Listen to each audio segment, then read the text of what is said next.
Hello, I'm Proclamation. Welcome to my channel. In this video, I'm going to discuss why celebrate Christmas. I have noticed on the internet some people posting about why they don't celebrate Christmas, and I like to give my viewpoints on it, on why we should celebrate it. Now, the people that are doing this, they usually will say that they don't celebrate Christmas. They go, oh, I don't mean why you shouldn't celebrate it, just why I don't celebrate it. And too often, you are trying to convince your audience not to celebrate Christmas. And there are some good reasons. The first is consumerism, materialism. That's one thing that cannot be denied, but that's our American society. It doesn't matter whether you're a Christian or non-Christian. You're always trying to get ahead, find a better job, invest your money, get a house, get a better house, etc., etc., etc. The cares of this world, the riches of this world, the pleasure of this world can take over your life if you're not careful. That's very true. Also presented is that it's not scripturally sound. True, the shepherds were taking care of their flock out on the grass, which means it wasn't winter time. It's more possible that Jesus was born in September. So that's true. December 25th isn't necessarily the day of his birth, and that came from some pagan holiday. But that doesn't mean that everyone that has a Christmas tree in their home is worshiping the damn thing. They might be worshiping money, materialism, wealth. I find that more people have idols in their lives of musicians and movie stars and church leaders, even the ones that we respect that holds true to the gospel of Jesus Christ. Some of them are put on the level of idols. So that's just as wrong. So you're going to find that more accurate than someone bowing down to a Christmas tree. You might belong to a church that doesn't celebrate Christmas, and so you don't either. Mormons celebrate Christmas, but Jehovah's Witnesses don't. Islamics don't. Jews don't. Communism and atheists, they don't celebrate Christmas either. So are those groups out there that don't celebrate Christmas at all. Now, some even go so far as not to celebrate Easter. I understand not celebrating the Easter bunny with the eggs and stuff. It is the time of celebrating the Lord's crucifixion and resurrection, and that is the primary focus of the apostles when they went out preaching the gospel of Christ dying for men's sin, but not just dying. It was all about his resurrection.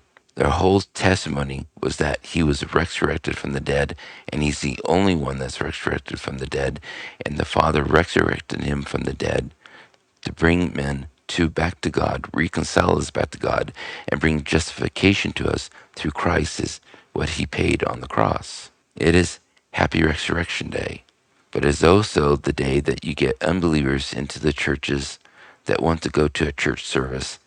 That's our greatest time to preach the gospel.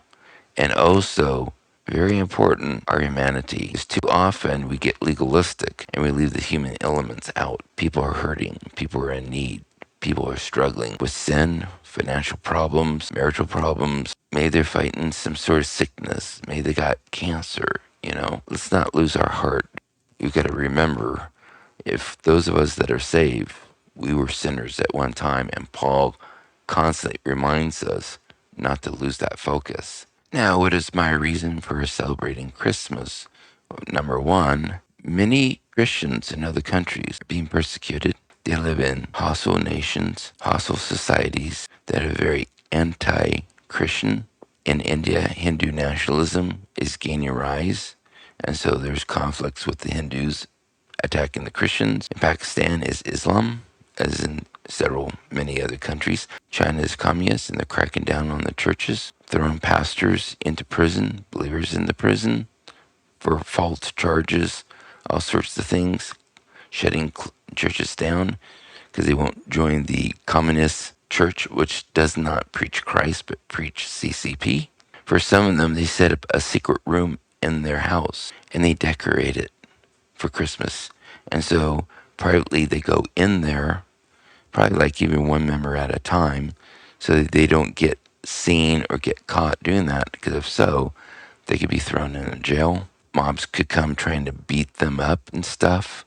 They could get killed over it. is that serious in other countries. But they wish they had the opportunity.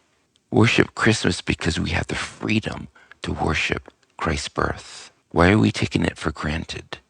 Because of our legalism. We lose the human element. We forget that Christ is the most human being that was ever came into existence. If you want to be a true human being, you need to be more like him.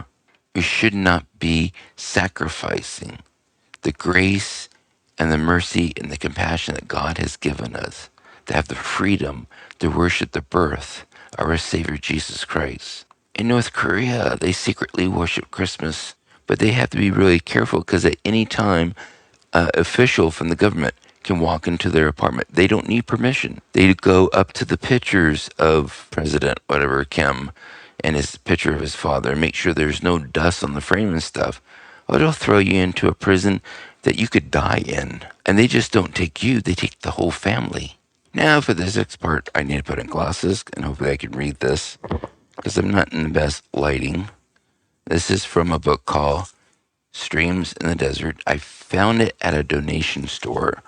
It was originally written in the 1930s. This is a new edition. I skimmed through it and I bought it, and it's been a really good blessing. This is my second year of going through it. It's a meditation book, 365 days. But this presents a really good story. It has to do with a minister falling asleep in his study on Christmas morning and then dreaming of a world into which Jesus had never come. In his dream, he saw himself walking through his house, but as he looked, he saw no stocking hung on the chimney, no Christmas tree, no wreaths of holly, and no Christ to comfort and gladden hearts or to save us.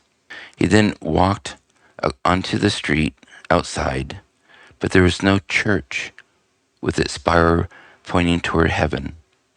And when he came back and sat down in his library, he realized that every book about our Savior had disappeared. The minister dreamed that the doorbell rang and that a messenger asked him to visit a friend's poor dying mother. He reached her home, and as his friend sat and wept, he said, "I have something here that will comfort you." He opened his Bible to look for a familiar promise, but it ended with Malachi. There was no gospel and no promise of hope and salvation, and all he could do was bow his head and weep with his friend and his mother in bitter despair. 2 days later, he stood beside her coffin and conducted her funeral service, but there was no message of comfort, no words of a glorious resurrection, and no thought of a mansion awaiting her in heaven. There was only dust to dust and ashes to ashes, and one long, eternal farewell. Finally, he realized that Christ had not come and burst into tears, weeping bitterly in a sorrowful dream. Then suddenly he awoke with a start, and a great shout of joy and praise burst from his lips as he heard his choir singing these words in his church nearby. "O come, all you faithful, joyful and triumphant. O come ye to Bethlehem. Come and behold him, born the King of angels. O come and let us adore him, Christ the Lord." If there's ever a reason for me to celebrate Christmas, and if there's ever a reason for me to celebrate Easter, that's it right there. Thank you for watching. I hope you have a great Christmas, and take care. I'll see you in the next video.